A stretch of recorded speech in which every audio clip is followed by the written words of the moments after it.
Greetings, this is Father Michael with our word of the week. This week's word is chosen. Chosen. There's nothing more invigorating, encouraging, and empowering than being chosen for something or to be part of some kind of project. I remember in the schoolyard many years ago, dividing up teams and the feeling of elation, of delight when the team captain would pick you first or pick you to be part of their team. And conversely, how deflating it can be, how unencouraging it is when you're either an afterthought or picked last or kind of unconsidered by the group.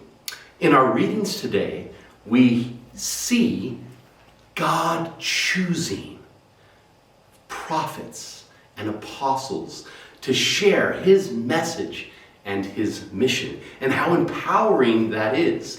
In the first reading, we hear how Isaiah is called to go and to speak, to preach, and to prophesy the covenant and the goodness of God's call to his people. And in the gospel, we hear Jesus call those who he sends out on a deep catch into the waters of the lake of Gennesaret, and then calls them to be preachers of men.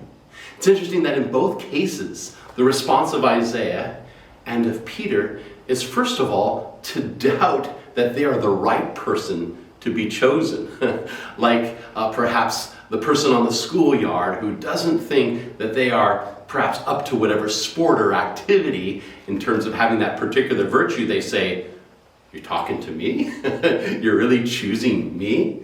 In that first reading, Isaiah is given the mandate to preach, and he says to himself when he sees this heavenly vision of the seraphim, those are the angels closest, surrounding the heavenly host. To seraphim means to burn. Often the coloration is red, that sense of the love of God. He has this image of the heartbeat of the throne room, of God's throne room, and he says, "Woe is me, I am doomed." Why? Because I'm unclean, and I've looked upon the face and been in the presence of God. Same too with Peter. When Jesus says, "Go out for a deep catch," and they catch, Peter's first response is, "Depart from me. I'm sinful. I'm not worthy to be in your presence." The first response, natural enough to being chosen by God and to in a very clear way hear his voice, is often, "Me? You're talking to me? I'm not worthy. I'm not the right person." And yet, to be chosen by God does not mean that we're particularly gifted. It simply means that God's love has called us forth to be gifted in a particular way. In other words, God does not choose the gifted. He gifts those he has chosen. Once again, God does not choose those who are particularly gifted. He gives gifts to those whom he chooses. And like Isaiah and like Peter, God has chosen you.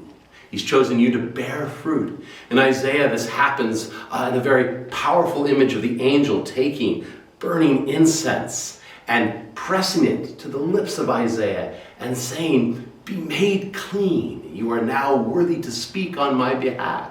Jesus says those very famous words, "Do not be afraid," to Peter.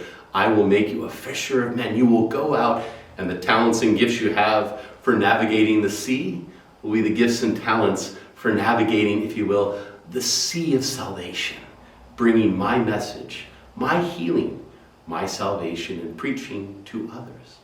Today, as we hear these powerful readings of being chosen, the Lord wants to remind you that you are chosen. And perhaps you say, "Well, yeah, Father Michael, yeah, you've been chosen. You're a priest, you're a Dominican, you're fellow brothers and priests. Obviously, there's a choosing going on there, but little old me, what do I have to add?"